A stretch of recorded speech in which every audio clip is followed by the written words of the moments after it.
Yo,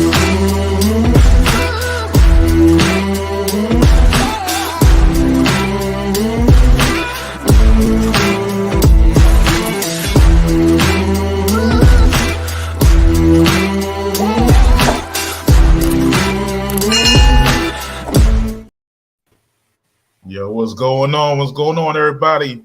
Sunday night, got nowhere to be, hanging out with the boys. All right. Hey, it's your man Tyrone, aka Mr. Chocolate. Got my big homie Willis. What's happening? What's happening?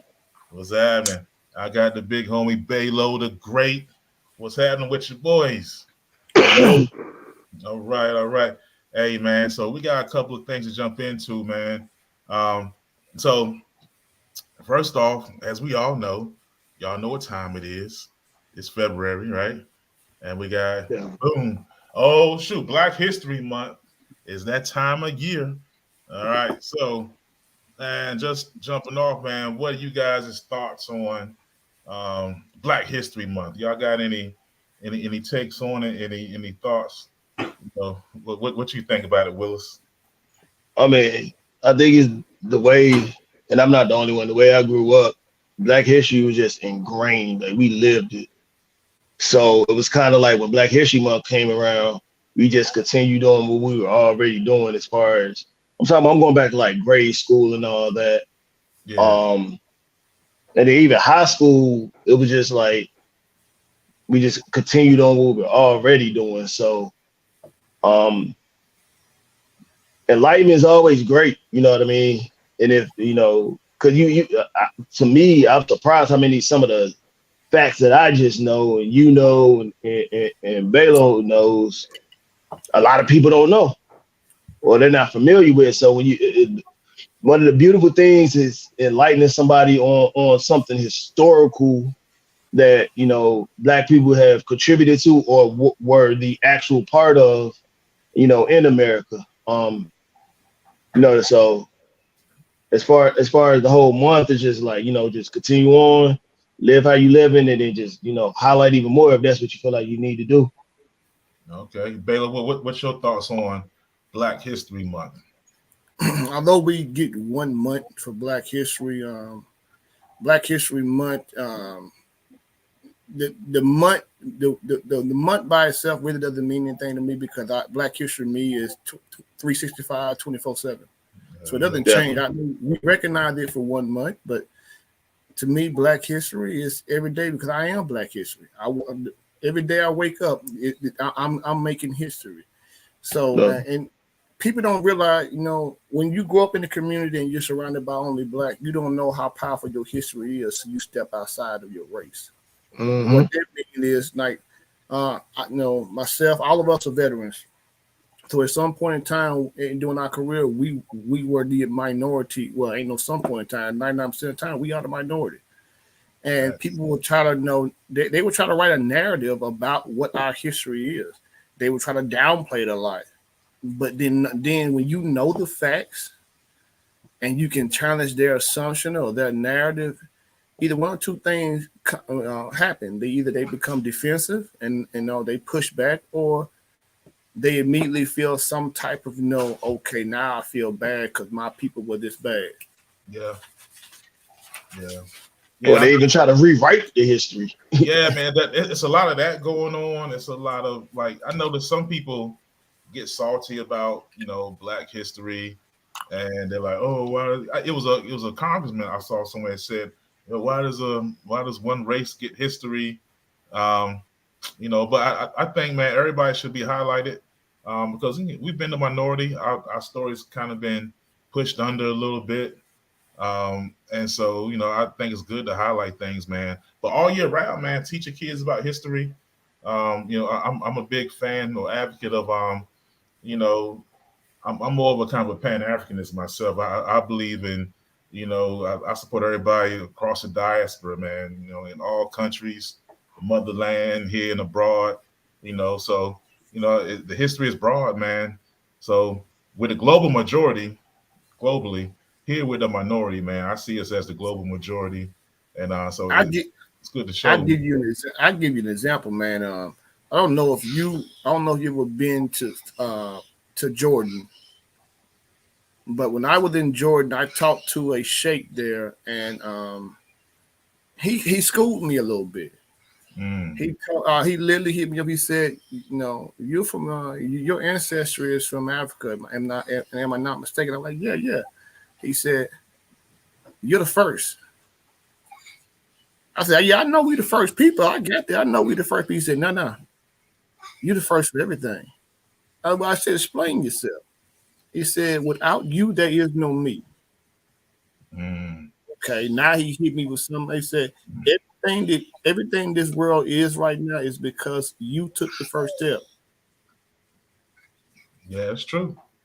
So it kind of hit me with something. And he went a little deeper, but I don't have time to elaborate deeper. Yeah. So man, it's a lot of good stuff to know, to learn. I definitely advise people to read year round about the history. As far as America goes, man, Black history, it's American history. So it's something that everybody should know. Yeah. Other part of the Unfortunately, country, they're trying to take that history away. They're yeah, trying to man. Yeah, man. Yeah, can y'all educate me on that? What are they exactly trying to do in Florida? Like white African American history from the curriculum altogether, or like whitewash it, or yeah. like what? So in Florida, man, DeSantis, man, he's so they've gotten rid of African American history as an AP course. It's done. Now European history is still cool. South American history, that's still cool. But African, American history, they're killing that. No, they don't want to hear it. They don't want to see it. I got a little clip of, hold on, let me see. Some of you was talking about, and he's getting rid of, diversity, equity, because what happened to things is what happened to a lot of stuff. They hijack stuff. So you used to hear the term woke, and woke just meant, like, for Black people, just meant stay woke for things that could harm us or things that are a detriment to us. Stay woke, stay away from those things, embrace things that help us stay woke. It got hijacked by the weirdos, and then now they use it as like woke is anything anything they consider talking about Black or talking about equality, they make it sound as a bad thing. So now they use woke as a bad term. Completely hijacked it. They got a whole anti-woke bill. So if anything's dealing with, it's weird to me, like we talk about social justice, otherwise known as justice in society. Now that's considered a bad thing. It's corny. It's terrible. You're stupid if you're trying to have social justice. I don't know. But here's a little clip where he talked about, it's boring because he's boring. But we are also going to eliminate all DEI and CRT bureaucracies in the state of Florida. No funding, and that will wither on the vines. I think people want to see true academics, and they want to get rid of some of the political window dressing that seems to accompany all this. So that's no longer going to be in the state of Florida, and I think we probably are the first state that's actually leading by example. But I can tell you those bureaucracies are not representative of what the people of this state and the taxpayers of this state want. So, two things about that statement and what's really going to get him in trouble with that statement. There's already 2 class action lawsuits regarding that particular statement that he made when he labeled a subject, an AP course, a political. He tied to political events. That was the first one. The second one was it's illegal for him to outlaw a course that doesn't. This course isn't AP African American history isn't teaching violence or any rhetoric. So he illegal. He basically made it illegal because he doesn't want it taught in his state. Unfortunately, that's not going to work. He's going to lose that battle, and I don't know. He might lose the battle, but what he's doing is smart. He's trying to win the war. He's trying to get that. He's trying to take over for Trump. He's trying to take that crowd, and he's trying to say, "Hey, look, babe, we going." All that racism talk, we're gonna kill all that. We're gonna bring them back to where it was, So he might lose that battle in the state. He's gonna run for president, and he's gonna champion that whole little crowd, that pitchfork and torch crowd, and try to and get in. I normally they love him right now. I normally don't even get into the political side of things, especially when it comes to these type of debates. But I will tell you this: there's a train wreck coming in one particular political party that's it's gonna shake that political party to its core because they are so divided. You know the one I'm talking about. I'm not gonna put them out there because once again I don't talk politics. But the infighting within that political party, man, they don't. I mean, if you're a constituent of that, they don't care about you. They do not care about you. Whatever you want them to believe in, they don't. And if you think they do, just look at any quote that comes out of any one of those speaker heads' mouths. Man, my God, they don't care about nobody. They just care about who screams the loudest. And they care about power. I mean, they care about power, and that's most of them. So, again, like most Sambas guys who build in the military, man, you tend to kind of see this stuff, and it's it's the same group, different variation. But but if I gotta make a prediction though, I think that dude's going to end up winning the presidency at some point, just because he's a little bit. He reminds me of Trump, and but he's a little bit smarter, a little bit more crafty.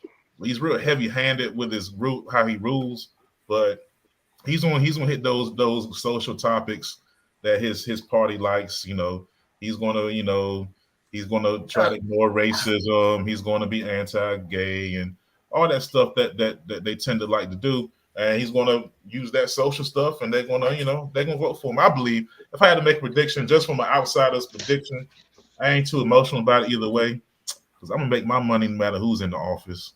I'm gonna be exactly. All right. But if I had to predict, I think he would. Just reading the tea leaves. I think he's gonna win.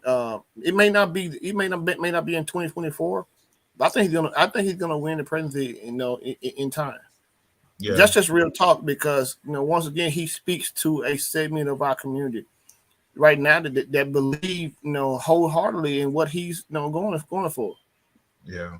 So the point is, man, teach your children, teach your people about our history, because I don't know if they can learn in school anymore if people start to have their way. But shout out Black History to we are the veteran guys, so the guys that came before us, guys like this. I think this is the 54th Massachusetts. So whenever somebody says, "Hey, we fought to free y'all," bullshit. Hey, them boys is there fighting. We freed ourselves too. So, they came before us, man. Big shout out to them. And then we had seeing this joint here, the Revolutionary War. I think he was fighting on the wrong side because the British was going to free the slaves. But hey, but still shout out to him. Maybe he ain't know. All right. But yeah, man, we've been in this thing, man, since the beginning. You left out one. Yeah. My man Prince. You knew I was going to. Hey, my man Prince Allback. I ran out of time to grab his picture, but we know, and everybody, so all the squares out there, Prince Hall wanted to, he was in there. So yeah, man, and it's crazy when I look at the Revolutionary War, and I was thinking about that and Tyree Nichols, man, how ingrained stuff is in America. America was started from a Black man getting shot by the police. When you think about it, Christmas addicts, brother. There's a riot, they shoot him. He the one get shot. Boom, America, revolution. Here we go.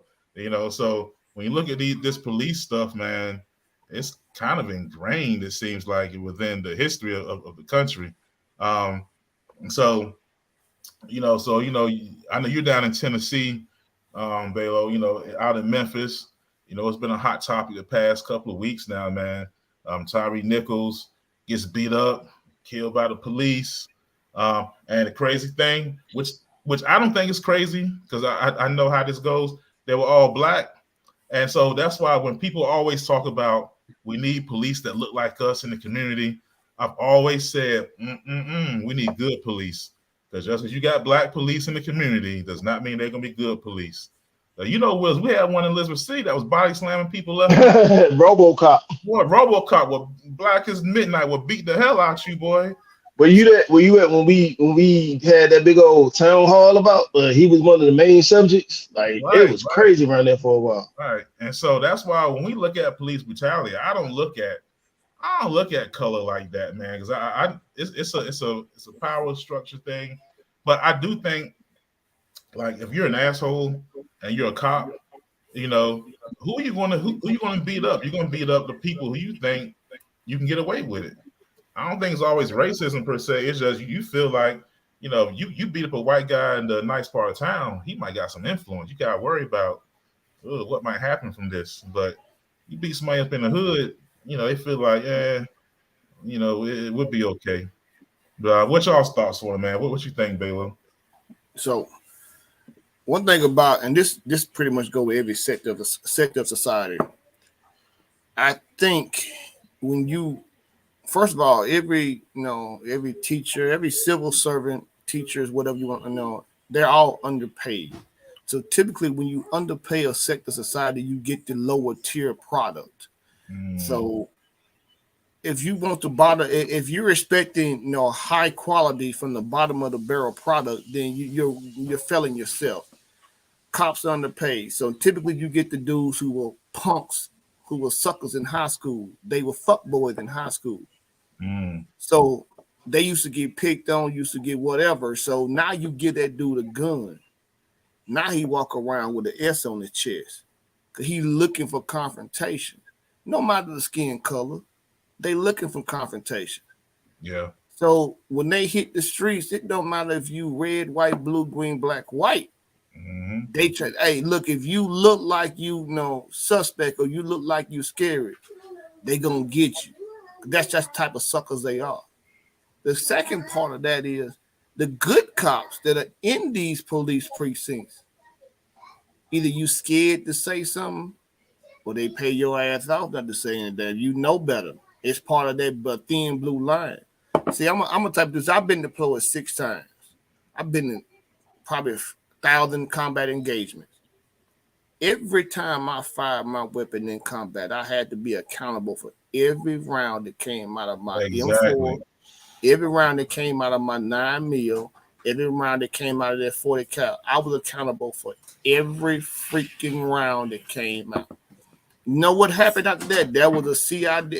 There was always a CID investigation when someone got shot or killed.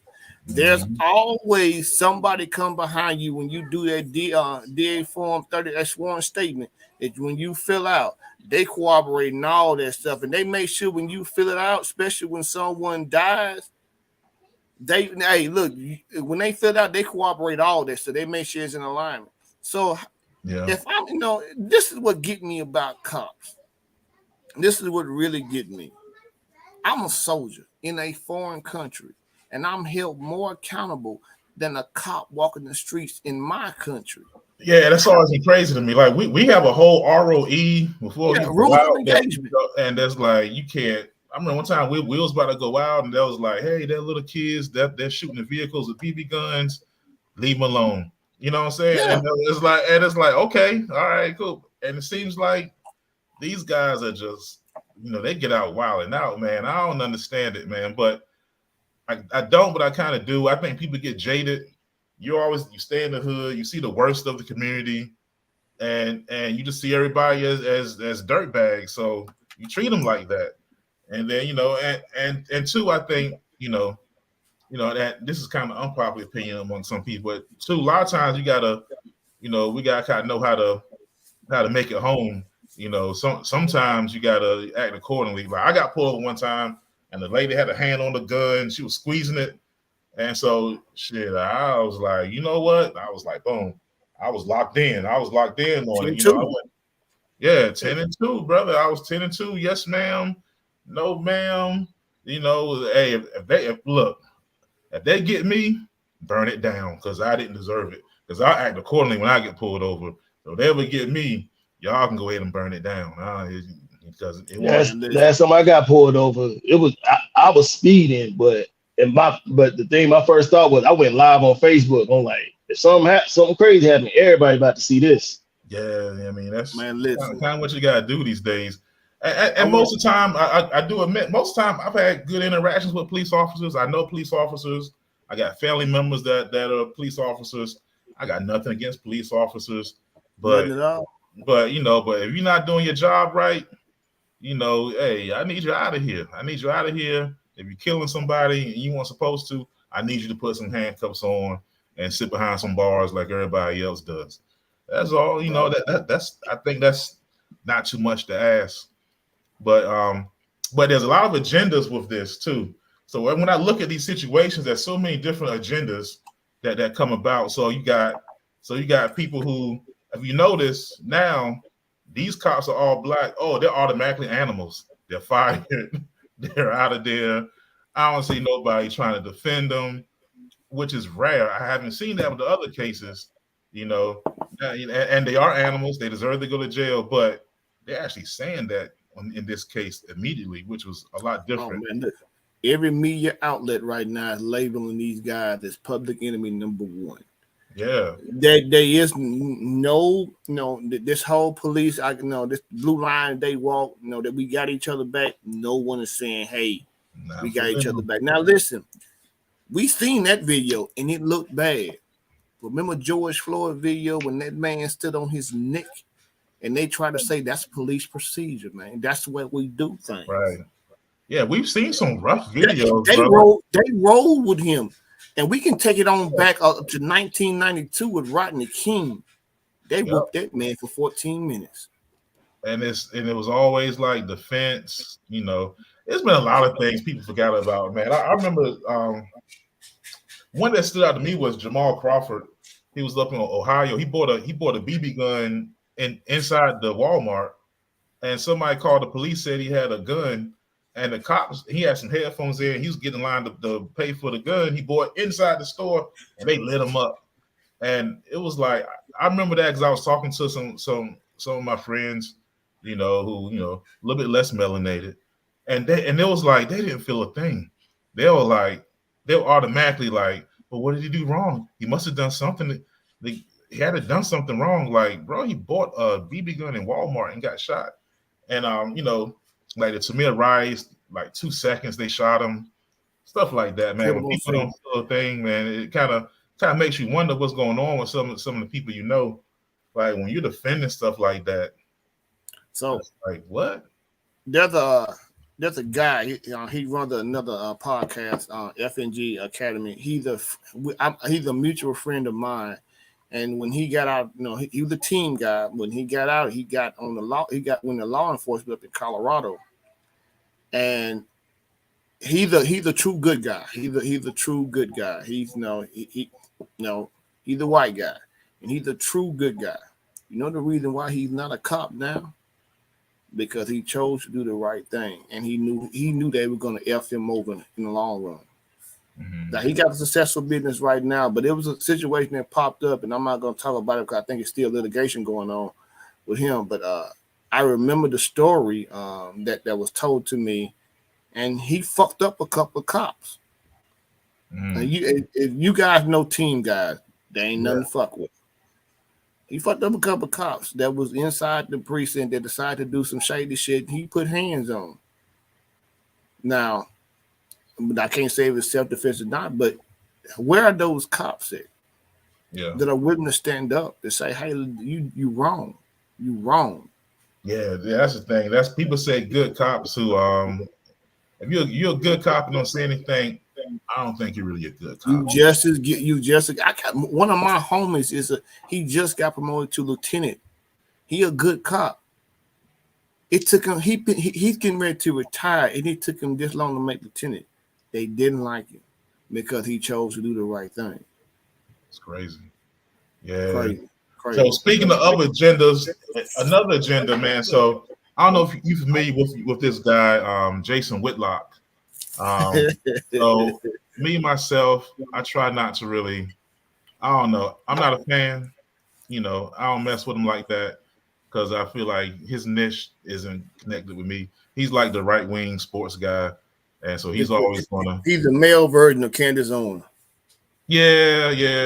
He's in that realm. And again, like so me, I don't have anything against like a black Republican per se, because I'm more independent, and because they get on my nerves, and I don't really like.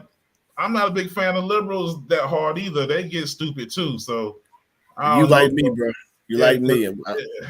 I'm just not a fan of organizations. They all kind of they get out of control, and I don't want to be saying I'm a card-carrying member of a wild organization. But anyway, Jason Whitlock, he had another take, of course, on the on what happened, and so it was a long clip, but I kind of shortened it up a little bit. But here's his thoughts on it. So check this out. This is Jason. I hate to even play him on my show, but here you go, Jason Whitlock. I would examine the racial element of this, because there is a racial element. And this is a story about young black men and their inability to treat each other in a humane way. Everybody involved in this on the street level was either 24 to 32 years old. Everybody. It was a group of young black men, 5-on-1. Looked like gang violence to me. It looked like what young black men do when they're supervised by a single black woman.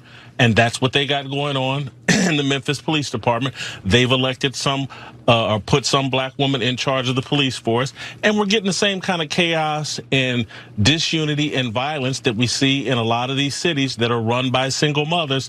If we want to discuss the breakdown of family that leads to disrespect for authority, that causes you to resist the police and run from the police and not comply with the police because you resist authority at all time, because there was no male authority in your home, let's have that discussion. But that's not where they want to take us. They want to take us down the path of saying, you know what, this is Tucker Carlson's fault. This is some random this is Donald Trump's fault. It's not. It's the breakdown of family and the buying in to all these left-wing. All right, so basically, he says it's single black mothers' fault that this happened. I don't know, listen, so people like him, man. Now, whose fault is it that he's an idiot? Gosh, hey, but again, that's Jason Whitlock. So, I don't get mad. What do you expect? It's him. That's his niche. He's going to always try to agitate black people.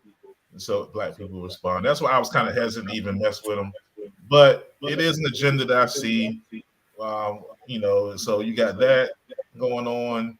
And people like him, I don't know, people like him, like, I don't like to use the term, I don't know, like, I feel like he just likes to get pat on the head. Like, hey, there you go, Jason. Yeah, come on Fox News and talk some crazy shit. There you go. All right. What's y'all's thoughts on that, man? I'll let y'all jump in on this. Man, I wish I could play that. I wish I could play that song that they play. That on Straight from the Heart play every time something buffoonery happens. I don't even know it's the song called "Look at the Coon" or something. It's the funniest song ever. Look at the coon, always coon it. Like that. Basically, that's how I feel. Like I don't does he actually believe that, or is it just like? Because sometimes I think they just playing they playing a character because that character is getting them paid. He don't actually, you know what I mean? Like, but how far can you take that and look yourself in the mirror every night? You know what I mean? Even if you do believe that, you're gonna have to see somebody at some point. That everybody doesn't have cool and a calm demeanor. Somebody gonna run up on you at some point, and you gonna have to, it might not be today, might not be tomorrow, might be a year, 2 years, but at the end of the day, that's one of the most asinine things I've ever heard in my life. You know what I mean? Yeah. Because you got the flip side of that. How many successful black men were raised by single mothers? And even with that being said, what does that have to do with that man dying? Right. That was my issue. That's like, what does that have to do? As they said, what does that have to do with the price of tea in China? Nothing whatsoever. So I mean, like you said, he just like, good boy, pissed him off now. See you next week. You know what I mean? So that gotta I'm just glad he disappeared from what was he on SportsCenter, all them ESPN shows that he did, because even then he was just saying the most dumbest stuff. Like Like I've never heard a take from him. I'm like, yeah, that dude, all right. So I'm like, he's he's where he wants to be in. I mean, he's gonna have to revel in it and deal with whatever happens. Yeah. So what you think, Balo? So I mean, when he started off, he did hit one point. As a society, we don't value life. You know, Black society, we do not value life. The music that we choose to listen to, all the way back to the to the late 80s. No, we don't value life, which is true. I got that part. Yep. Where he hit me at, and where he went off script, and decided he was gonna do Jason Whitlock shit, which is his normal fuckboy shit. He decided he was gonna attack a single black mother. See, I was raised by a single black mother.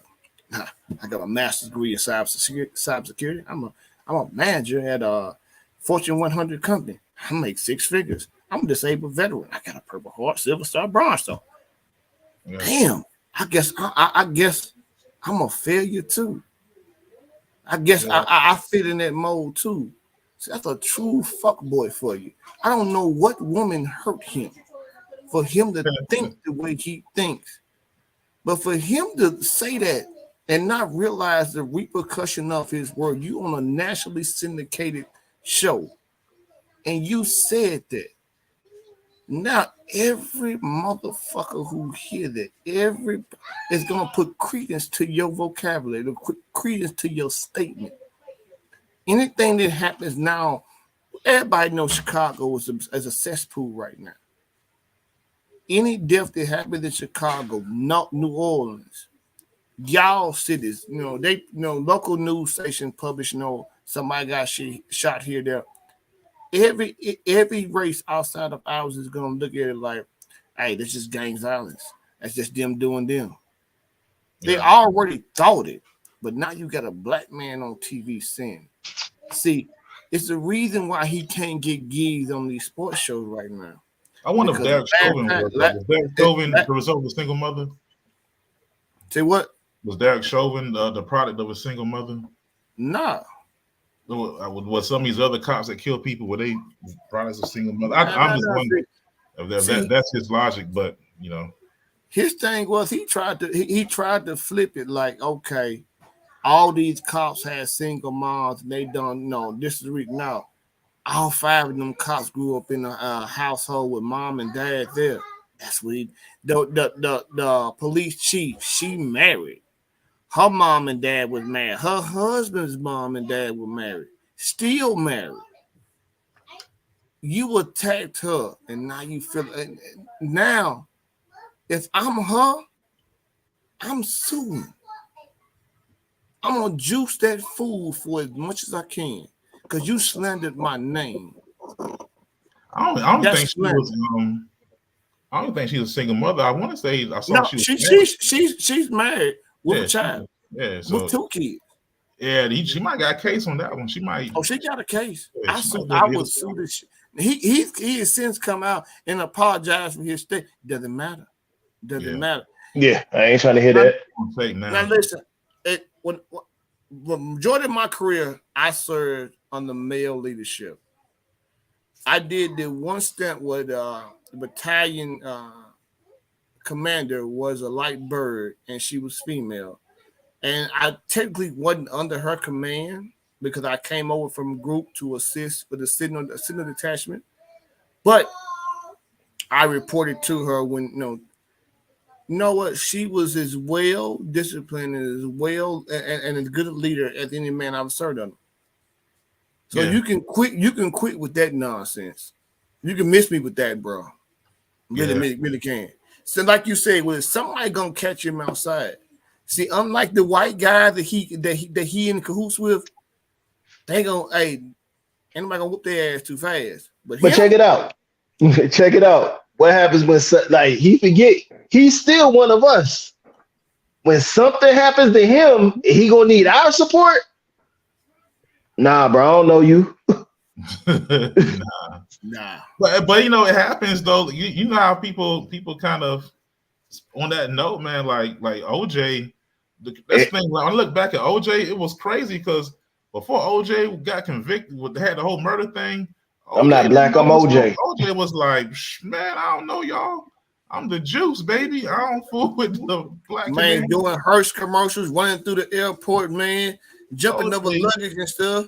Bro, OJ didn't have nothing to do with us. Then he got accused of murder, and it was like,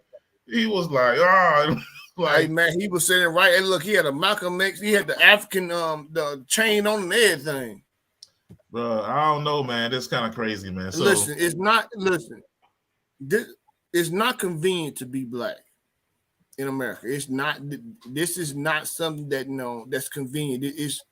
It's cool to adopt black culture. It's cool to go out and listen to black music, but it's not convenient. So you got to deal with the consequences. Yeah. Everything we do is scrutinized. Everything. Yeah. Some of my best friends are white. God, man, one of my partners, we just went hunting not too long ago, is white. Even he has said, man, I can never understand your plight, but I got your back, though. Yeah. That meant more to me than anything. Yeah, I mean, that's talking about allies, man. We need more John Browns in the world. I tell you like this. I tell you something. When I went hunting with him, he said, "Man, my father-in-law, he used to be a racist ass dude. Real talk. He used to be a racist. But I told him, if I'm marrying your daughter, you got to get past that. When I showed up at his father-in-law's house to go hunt on his father-in-law's land, he gave me a hug as soon as I walked in the door at 4:30 in the morning. Yeah. He said, man, listen, you take my rifle. You ain't got to shoot your rifle. He gave me a $4,000 rifle to go hunt with. Yeah, man. All right. People can change, but you got to want it. Yeah, people can change. People can change. Now, on Whitlock, a couple of points that he made, though, so there's some things to talk about there, though. When you do talk about single mothers, that has been an issue a little bit. So like that is something that is a thing. Now his context was a little shitty, but overall, there's some issues with single motherhood and the issues that it's had in our society, man. So I wouldn't want to brush that under the rug because I don't like who said it. Sometimes assholes say things that are true, unfortunately. But yeah, so that is an issue I think that we have. But to blame that on single motherhood, nah, I don't think that's a thing. So that's what they do. They use something that's kind of true, and then they conflate it. And you know what? That topic right there is good for another conversation with the ladies of the TGS. Hey, that's definitely something to talk about with and that's something we're going to get into later on on the page. So stay tuned for that. All right, but man, so Whitlock, he's a sports guy. All right, and so now we know. Speaking of Black history, right? A little bit lighter. Okay. So we got Super Bowl coming up, right? So we got Patrick Mahomes, Jalen Hurts, 2 black quarterbacks. Okay. Well, yeah, 2 black quarterbacks. All right. So who y'all got? And what do you think about, having 2 black quarterbacks in the Super Bowl, or do you even care at this point? I mean to be honest, go ahead. I ain't really care. I didn't care. I was just like, I know it's gonna be a good game. I mean, I got KC. Really. I mean, honestly, I just got KC because at this point, he win this one. He's Mahomes is Hall of Fame. He ain't got to play another down. He's Hall of Fame. But I wouldn't be mad either if, Jalen Hurts got him one super early too. So I just know it's going to be a good game. Yeah. Okay. Who you got, Balo? Man, it breaks the mold for me. Hey, man, no longer can you say an athletic quarterback can't make it to the Super Bowl. No longer can you say a black quarterback can't process the offense. Look, man, listen. Both of their stories are unique. Patrick Mahomes, his daddy was an MLB pitcher. Man, his daddy, wild boy, smoking that Joe Burrow. Hey, it really is. It really is, man. But his dad, his dad and his mom, they raised him. But Jalen Hurts' mom and dad raised him too. So, hey, man, you can't take that Jason Whitlock narrative and throw it at him. Hey, you can't throw it at you. You know what I'm saying? I like that. So, man, to me, man, just looking at team for team, if Patrick Mahomes is not 100%, they're gonna get the shit whooped out of them. I'm gonna go ahead and take it. That front seven of the Eagles, man, boy, no joke. Man, look, that's crazy. But they got 4-5. They have 10 sacks or more apiece. Man, 5 dudes with 10 sacks apiece, man. That's man. Then you really ain't throwing too much on them because Slay is no joke. Look, it's gonna be tough. And look, shout out to Jordan Davis. Jordan Davis, speaking of veterans, man, Jordan Davis, me and his dad were in Iraq together. We were like roommates and like homies, man. So shout out to him, Mallet Creek out here in Charlotte. But man, for me, I'm going with Hurts, man, just because I like his story. I like how he handled himself in Alabama with Tua. He was a class act, man. He was a class act. Really? Yeah. Did his thing. And then when he was going to the league, man, everybody was saying that he couldn't do it, that Wentz was better. And I ain't see my man complain. He went to the lab. He got better. And when you say, like, running quarterback, man, he's slinging that rock in the pocket now, too. So he's a problem, man. He's a problem. They got weapons. You know what's even better for Jalen Hurts and what's better for who's going – I think Justin Fields he's a clone of Jalen Hurts, man. Once he he's learned, bigger. Yeah. He's bigger. Yeah, he's bigger. He's 6'3". Yeah, he's like 230. Well, no, Jalen Hurts about 220. And I'm talking about Justin Fields. Yeah, no, I'm talking about Jalen Hurts, and his 220 is probably stronger than Justin Fields 230. Yeah, Jalen Hurts was a power lifter in high school. Jalen Hurts is a power lifter now. So people realize how strong that kid is. He's strong. He's fast. Squad is 600, bro. Yeah, crazy. Now you're getting in the me and Knox lane, the power lifter, because both of us we've hit them weights. My max on bench press is 505. Yeah, my max on squat when I was really killing it, I got about 515 max. Yeah. So when I can't touch y'all on that. I was killing it. I we the first group. I watched Knox do what you did 425. Yeah, I used to rep 420. I used to do 425 for like 5. Yeah, I know because I was there spotting you, and I'm like, bro, do I need to grab somebody? No, I got this. And then when you somebody got it, when you lift up the ball with no assistant, I'm like, oh, I don't need to step back. Now, am I doing 425 for 5 right now? Nah, not at all. I can probably get you 400, about 4 or 5 max right now. I let the young boys have all that. I've been there doing reps, doing cardio. Now I'm trying to keep this old man belly off. I ain't really worried about it.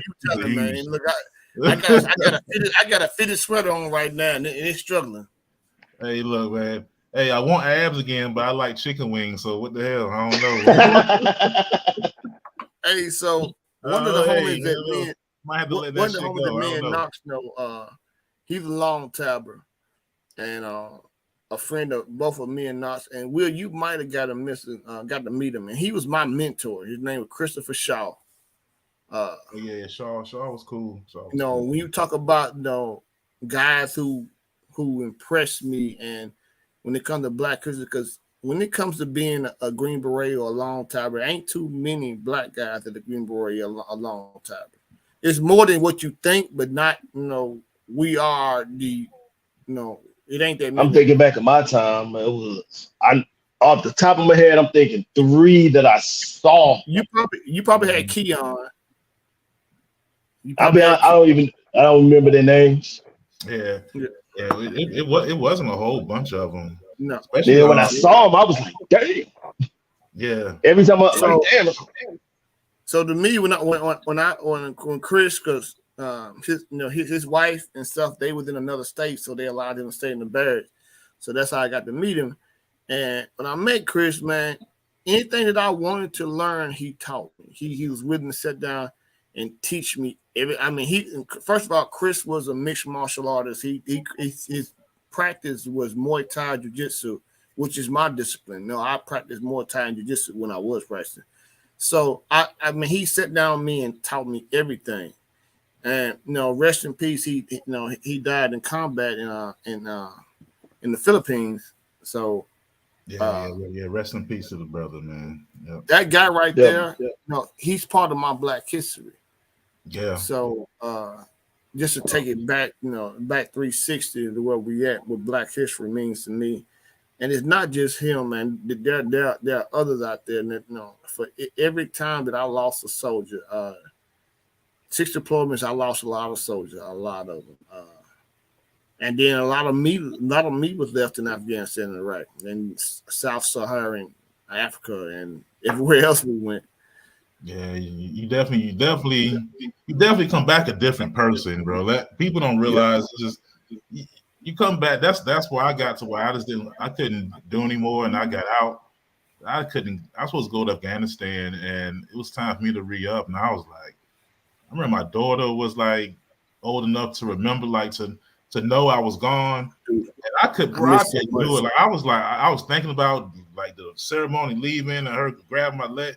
I got where my heart couldn't do it no more. I was like, I gotta get out. I can't do this.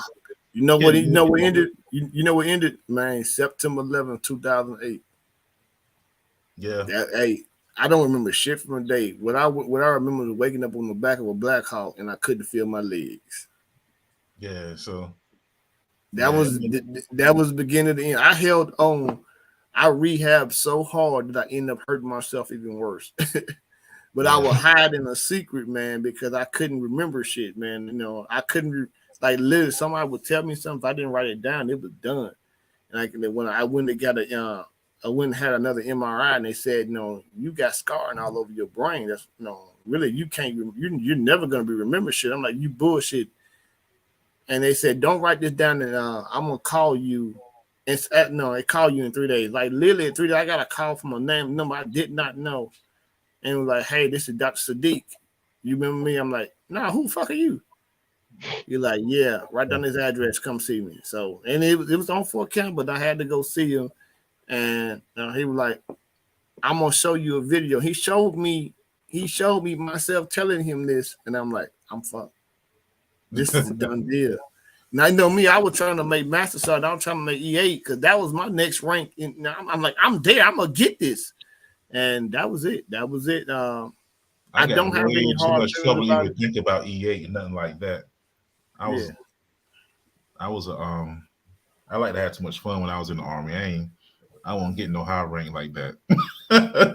You know what? I was trying to catch Tron. Yeah. Oh, shout out to my guy Tron, man. That was my homeboy back in the day, man. Yeah, that's pretty boy. That's pretty boy. Yeah, man. Tron and G were the pretty boys. Yeah, shout out to them boys, man. Hey, G doing this thing, man, on the political stage, man. I see him doing this thing. Yeah. I donate a lot to G's, and I'm not trying to shout myself, but I donate a lot to G. But Black History Month, man, to me, Black History Month is Black history, no matter what. We are living, we are the pillars of our communities. You're a teacher. You influence so many young men and women. Black, white, blue, and green. You break stigmas. Yeah, I try to, man. I try to keep serving, man. I always wanted to serve. I always kind of lived a life of service. Somehow I got into that. It's just me, serve the country, came back, try to serve the community. You try to do what you can for everybody. So that's just me, man. I know with me, Black History, man, I see it like I like to see it as for us encouraging and not really the victim stuff. I don't like when people talk about Black history in terms of, oh, we were just slaves and victims. I'm like, shit, we survived, man. We survived, we thrived, invented a bunch of shit. Like if we took all the black people away from history, there wouldn't be anything. It There wouldn't be no country. It wouldn't be what? So, Wouldn't be no heater, no traffic light, no refrigeration. It would be it's crazy. So when I see people talk about it, I think you should talk about it in terms of not being victims. Because I don't like that. Because I think sometimes people on the left side of things get too much into the victimhood. Victim. We're just victims. There's nothing we can do. No, America's about aggression. You gotta take it, man. You gotta go out here and take it, and you can be okay, man. And that's what we've done, man. Anytime we got a foot in the door somewhere, we shine, man. Nah, you can't play in the NFL. One person gets in, boom, look in the NFL now. Can't play in the NBA. One person get in. You know how that went. You know what I'm saying? Yeah. So you couldn't look. Man, you take out the black folks out of the NBA right now, man. It'd be like playing Foursquare. Yeah, it'd be the Euro League, I guess. I don't know, but yeah, man. So I think it's even Euro League. Have you seen the Euro League lately? They got some balls in the Euro League, though. I don't know. Euro League is all right. Take out the black folk and the folk that weren't, and the white guys that weren't born in America. What you got left? What Luka and he was born overseas. That's what I'm saying. Oh, take them away. Oh, it's a wrap then. Oh yeah, I don't know. No, you take them away. You got AAU. Nah, yeah, it's intramurals and shit. That's the intramural league then. Anybody. Man, no. So I don't know if you don't rode the goat yet, Willis. But seems like. But one thing about being a Mason is he's my keeper and I'm his keeper. And this even before he was my keeper and I was his keeper before I decided to become a Mason. But we've got to be the light. As black men, we've got to be the light. We've got to we've got to change the narrative for what we are viewed in our society. So one thing, it's okay to be a nerd. It's okay to be small, and we need to drive that. It's okay to be creative. It's okay to for a young man to have to experience the theatrical arts of dancing, and not be considered a gay man because you like to dance. We need to push that narrative. You shouldn't just have to be recognized for your athletic ability on the football field or basketball court or baseball field. If you can sing, and it may not be R&B, it may not be rap or whatever. If you can sing opera, let's push it. Let's push that agenda. Let's change the way we are seen. And then all it takes is one. All it takes is one. I want to see us everywhere, man. That's why I'm always telling kids, man, like the nerd stuff, like, man, be that's what be a nerd. Bro. You don't want to be if you're the cool kid in middle school, man, you probably don't have a bright future, bro. I won't lie to you. It's just how that goes, man. We need the same thing my homie said, man. We need more of us pushing that. That's why, like, I coach football. I love athletics, but I also did for years I did quiz bowl, and people would be like, "You're the football coach." Like, nah, you gotta be well rounded. And I would try to get players to do it, but just being in an academic team is important. When I was in college, I was on the academic team. I was on the Honda team. We did quiz bowl. We was on the plane one time, and everybody was like, "Oh, what team y'all play for?"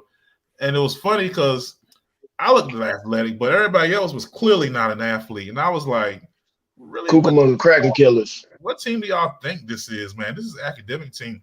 And everybody's like, oh, wow, So that narrative, man, we got to change the narrative.